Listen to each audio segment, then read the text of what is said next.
একটি ছোট গ্রামে থাকত বিনোদ নামের এক কৌতূহলী ছেলে।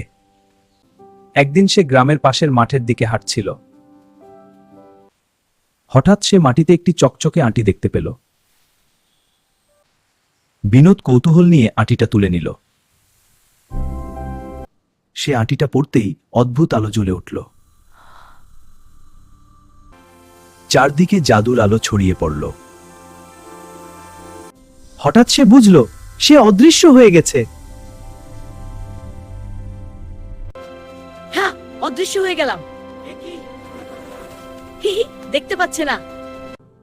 ঠিক তখনই এক রহস্যময় বৃদ্ধ তার সামনে এসে দাঁড়ালো। এই আঁটি খুব শক্তিশালী জাদুর। বুঝেছি, এই জাদু আমার জন্য না। তোমার সততার জন্য ধন্যবাদ বিনোদ। আর তোমরা যদি এমন আরো মজার গল্প দেখতে চাও তাহলে ভিডিওটিতে লাইক দাও আর চ্যানেলটি সাবস্ক্রাইব করো।